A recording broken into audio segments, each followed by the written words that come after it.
Hello students, discuss करते हैं concept of classic integration.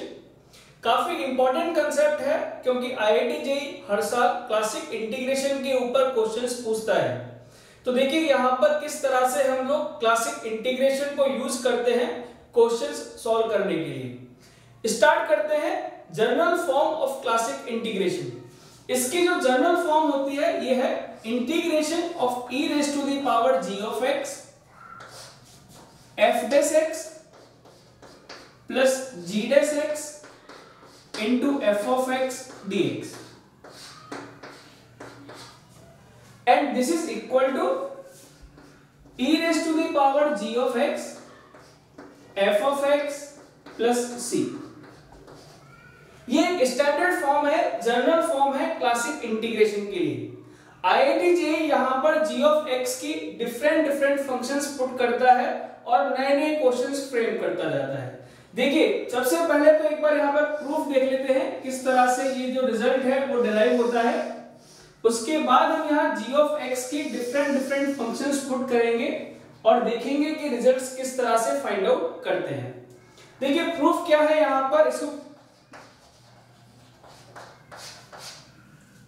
Left hand side में दिया हुआ है integration of e raise to the power g of x into f dash x plus g dash x into f of x dx।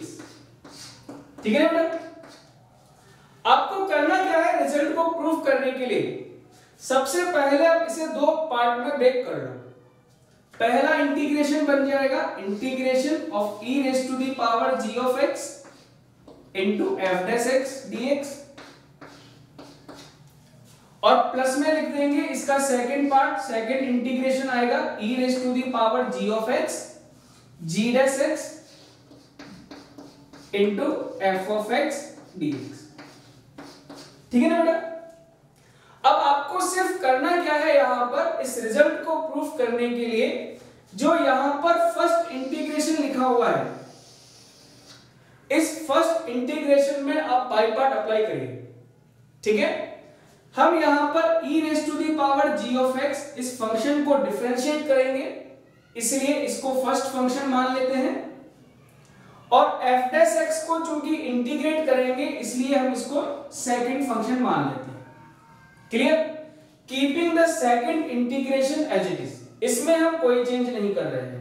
ठीक है, सिर्फ first part में first integration में हमें बाय पार्ट अप्लाई करना है। ठीक है, तो देखिए रिजल्ट कैसे आएगा।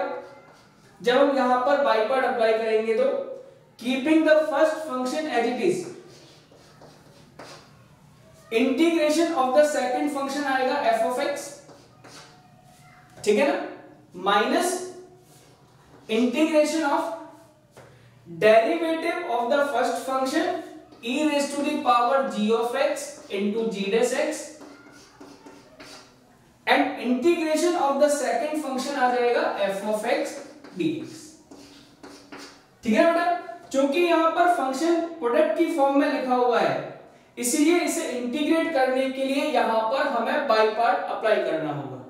ठीक है ना बेटा, आप देखोगे कि जब हम यहां बाय पार्ट अप्लाई करते हैं तो बाय पार्ट अप्लाई करने से क्या होता है, इंटीग्रेशन की जो सेकंड टर्म थी integration of e raise to the power g of x into g dash x f of x dx, ये टर्म कैंसिल आउट हो जाएगी। यहां पर जो सेकंड टर्म क्रिएट होगी e raise to the power g of x g dash x f of x dx। ठीक है, और हमारे पास आ जाएगा यहां पर इंटीग्रेशन कांस्टेंट। तो फाइनली जो रिजल्ट हमारे पास बचेगा वो क्या रहेगा, e raise to the power g of x into f of x plus integration constant. ठीक है ना बेटा, समझ में आया किस तरह से हम यहां पर इस रिजल्ट को प्रूफ करते हैं। अब जैसे कि आप लोग जो क्लास में डिस्कस करते हैं, क्लास में पढ़ते हैं two form of classic integration, वो इसी का ही पार्ट है। यदि हम यहां पर g ऑफ x की जगह पर फंक्शन मान लेते हैं x, तो हमारे पास पहला इंटीग्रेशन आ जाता है, integration e raise to the power x f dash x, derivative of g of x क्या मिलेगा, इसका derivative 1 into f of x dx। और यदि हम इसकी वैल्यू फाइंड आउट करते हैं तो देखेंगे this is equal to e raise to the power x f of x plus, यही हम फॉर्म पढ़ते हैं क्लास में, क्लासिक इंटीग्रेशन की फॉर्म होती है e raise to the power x f of x plus f dash x dx। This is equal to e raise to the power x f of x plus, ठीक है ना बेटा। Even आप देखिए यहां पर यदि हम फंक्शन g ऑफ x की जगह पर पुट करते हैं,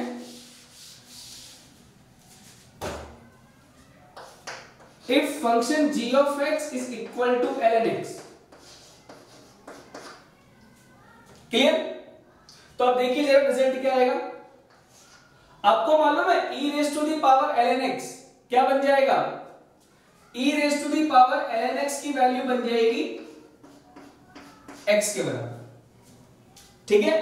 तो आपके पास सेकंड क्लासिक इंटीग्रेशन का फॉर्म क्रिएट हो जाएगा, और वो फॉर्मेट कौन सा है, x into F dash X plus F of X dx।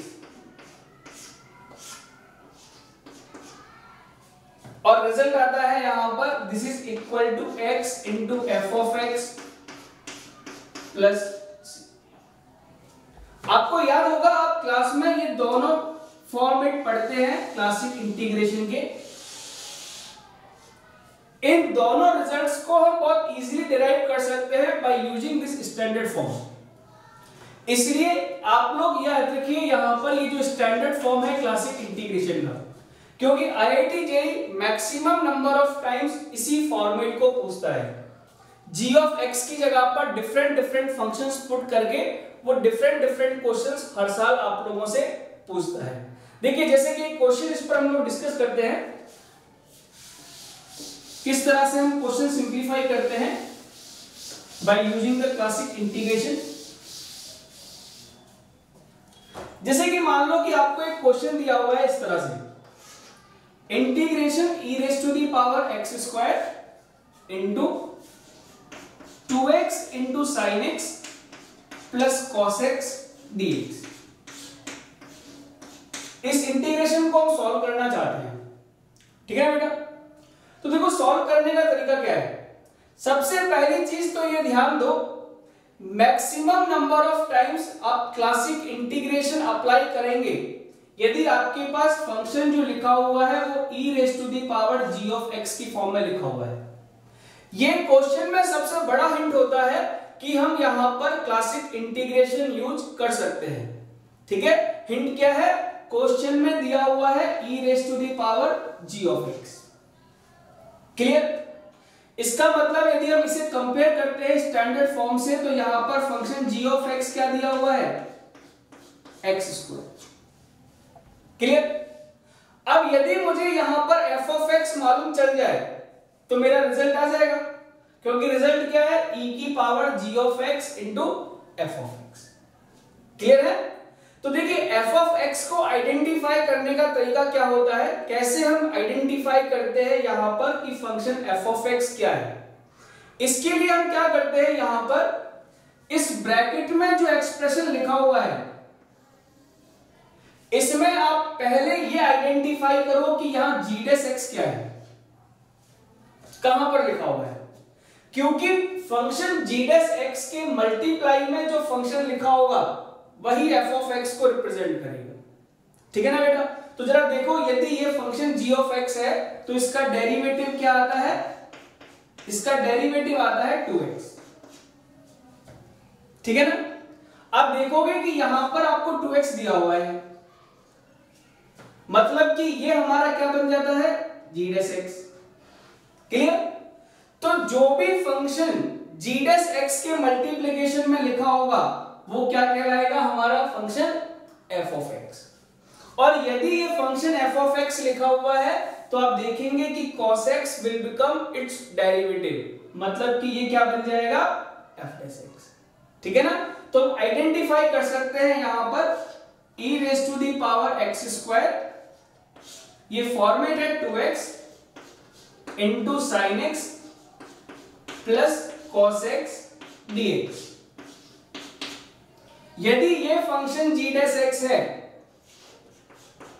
तो इसका मतलब है कि ये फंक्शन बन जाएगा f ऑफ x और ये बन जाएगा इसका डेरिवेटिव f डैश। तो हम कैलकुलेट कर सकते हैं इस इंटीग्रेशन का जो रिजल्ट आएगा वो आएगा e की power g of x into f of x plus, समझ में आया बेटा किस तरह से हमें अप्लाई करना है। अब हमेशा याद रखिए आपको यही स्टैंडर्ड फॉर्म अप्लाई करनी है क्वेश्चन सॉल्व करने के लिए। g ऑफ x की जगह पर कोई भी फंक्शन दिया जाए आप इजीली क्वेश्चन को सिंपलीफाई कर सकते हैं, ठीक है। जैसे कि एक और क्वेश्चन इस पर हम डिस्कस करते हैं, देखिए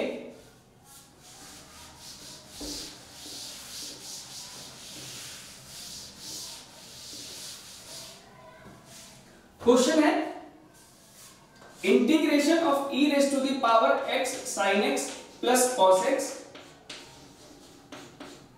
इंटू लिखा हुआ है x sin x प्लस sec स्क्वायर x।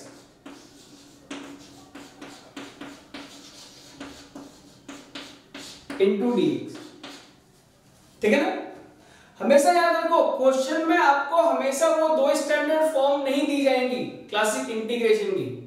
जब आप क्वेश्चन सिंपलीफाई करेंगे तो आपके पास जो क्वेश्चन दिया जाएगा वो हमेशा इस स्टैंडर्ड फॉर्म को यूज करके ही दिया जाएगा। जैसे कि आप देख सकते हैं सबसे पहला हिंट क्वेश्चन में क्या है कि यहां पर function e raise to the power g of x की फॉर्म में दिया हुआ है। दिस शोज दैट कि क्वेश्चन सिंपलीफाई करने के लिए हमें यहां पर क्लासिक इंटीग्रेशन यूज करना है, ठीक है। अब देखो कैसे यूज करेंगे, तरीका क्या है। सबसे पहले तो जब आप इसे कंपेयर करेंगे तो आप देखेंगे कि आपको g ऑफ x जो फंक्शन है वो तो बहुत इजीली दिख जाएगा। फंक्शन g ऑफ x क्या दिया हुआ है, x sin x plus cos x। इसमें तो कोई दिक्कत नहीं है क्योंकि e की पावर में जो फंक्शन लिखा हुआ है वो क्या बन जाता है, g ऑफ x।